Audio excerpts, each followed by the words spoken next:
Hey guys, welcome back to the vlog. This morning we're shooting from a little bit more of a casual environment than the boardrooms, primarily because all the boardrooms have been taken up. Have an amazing guest here, Danielle from Karista. Correct. So for those of you that are following along each day, we ran a pitch night here, and MYOB and Startup Vic basically gave away 8 businesses, ended up being 9 because the competition was really good, a home for 12 months here at Creative Cubes in Cremorne. And Danielle was, I think, one of there was obviously 9 standouts, but of those standouts, I remember very distinctly being in the judges' room post-pitch, and I was not familiar with what Karista does. I don't have mother or grandparents that are in that. I actually don't have grandparents, but I don't have a mother that's in that target demo. So, but learning more about what you pitched, understanding a couple of our partners here, like Andy, absolutely has a need. For me, going into the room, having just been educated on what Karista is all about, you are an absolute standout. And not only did you win here, but you also won a couple of others as well, or another? Another, yeah, that's right. So how about we just bring the audience up to speed on what it is you do, and how you do it. Yeah, sure. And I might just start by saying thank you so much for the opportunity to be here. Sure. So we have 4 spaces here. Yeah. And you've been kind enough to let us have one rotate through the staff members because we're all across Australia. Yeah. So thanks to you, MYOB and Startup Vic. It was amazing. We're all just so excited. Well, I'm going to tell you, the energy that you bring makes this place what it is. Well, really, truly. Like when you're not here, obviously there's a buzz and there's a vibe already going on, but when you come in here, the big smile and the happiness, it really does. It impacts positively across the community as well. Well, thank you. So we're honored to have you here. Thank you you so much. So a little bit about Karista. We're a startup company, and we're launching a website that connects elderly people and people with disabilities to providers in Australia. So we're going to be launching nationally over time. So it's for everyone that needs support in their home, basically. And what it does is tap into the target audience's need to balance cost and care. So it's the target audience is actually the caregiving relative. And that caregiving relative wants the very best care for their loved one at a price that they can afford. Sure. So ultimately, I come on, let's make the assumption that I'm the customer, my mum, God forbid, is in a position that she needs help. Sure. I come on and go, actually, $100 is way out of budget for me. I'm able to filter, find someone at the $60 mark or whatever, not real number, and engage that provider. I think the way in which it works is you'll need a service in the area in which your mum lives in. So it's a very quick search, much like a TripAdvisor search. Sure. And then you'll be provided information on peer reviews. So other people like you are online, and they will give recommendations in the form of star ratings and reviews. Information you can trust. So it's not providers talking about themselves, it's other people recommending provider services. So from that you get a quality of care analysis test. And then you're able to filter on those and work out which ones you want to get quotations from. You'll be provided up to 5 quotes, so you select those. And then over time, within 72 hours, you'll receive those quotes and then be directly connected to the provider. Awesome. So that's the way in which we tap into care and cost on the platform. We're going to make it available for every provider to be on the platform, so we're not going to discriminate. And it's all about the provider accessing the tools to get reviews, to have their drive their profile. So it's about reputation management. And what we're doing is doing it in a really effective and efficient format, not the excessive cost of TVC or traditional marketing, but really managing reputation online, taking a word of mouth industry and putting it online for people. Digitizing. So I love that because I love a couple of things about it. I love that it's the consumer's experience that's sharing the positive or negative. Yes. Which is huge. I lived in the States for 8.5 years, and Amazon first launched, and what was very clear to me as a consumer is I would go straight to the product and then go straight to the reviews and then try and understand whether or not I often joke with my wife, is it a screen, does the issue exist between the screen and the back of the chair, i.e. the person, or is the product or service? True. So I love that the consumer has all the power. Yes. Which keeps everyone honest. Yeah. And similarly, when I look at TripAdvisor and write now dream about holidays, I'll always go to the terrible reviews, right? Sure. And what I want to find in those terrible reviews is the answer to why they're terrible, or have a look at how the hotel in this instance responds. Yep. And there's a lot of data to suggest that responding to negative reviews actually improves your reputation beyond all of those great reviews. I can see that. So, App Store has that power. Yeah. What I've seen happen is employees of companies trying to drive their ratings up. Play a factor. And then what I've also seen is, and I've been a victim of it, in true transparency, I've got to be careful about what I say, but I've been a victim of running a mobile application before and my competitors just hammering with negative reviews. Oh, right. And they're not even participating in this. So they just have to download the app in order to say that I've purchased it, not necessarily used it.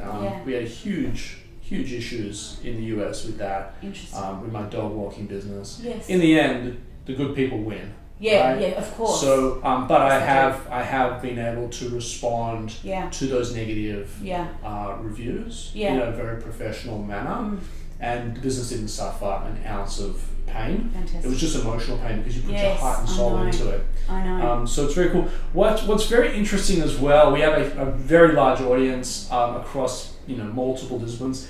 You're actually, is this your first startup? Yeah. Yeah? Yes. So you've come from the corporate big business world? Yeah, very much corporate experience. Can you share some of your loves and some of your pain? Yeah, sure.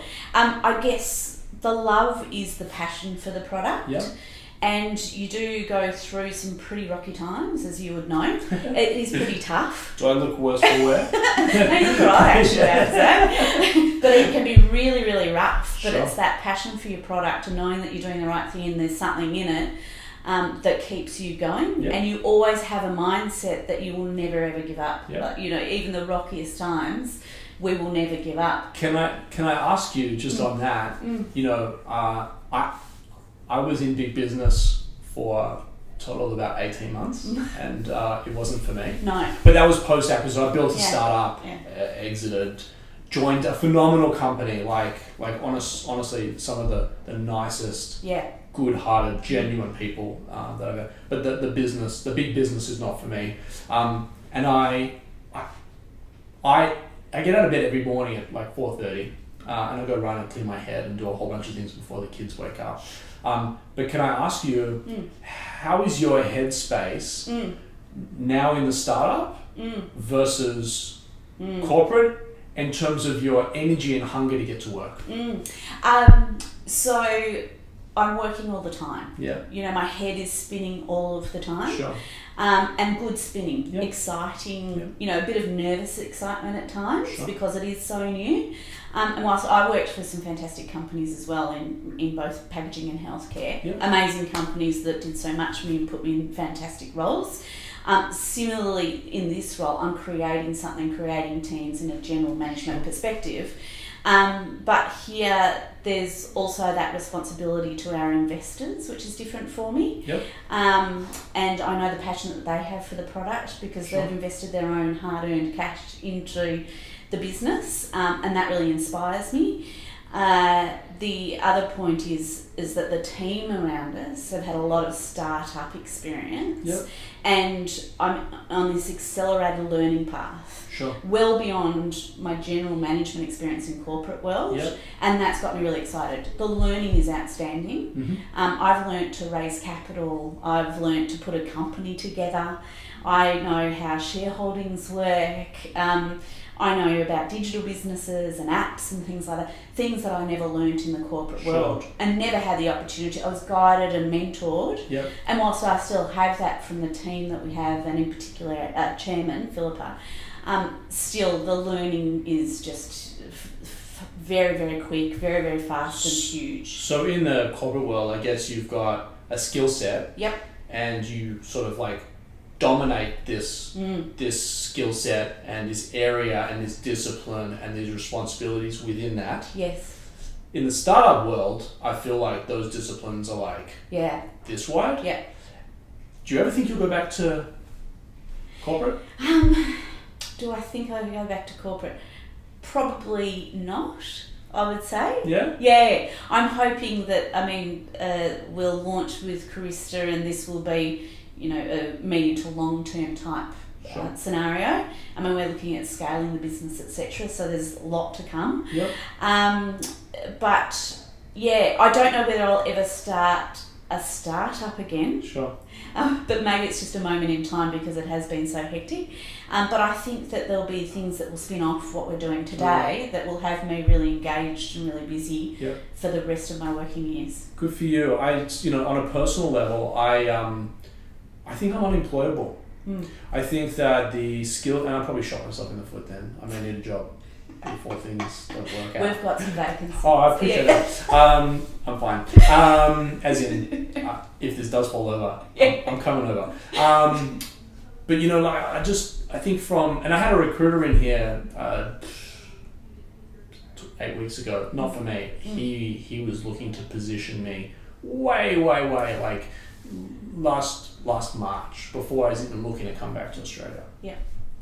And he was like, man, he came in just to catch up because I hadn't met him in person, Chris, and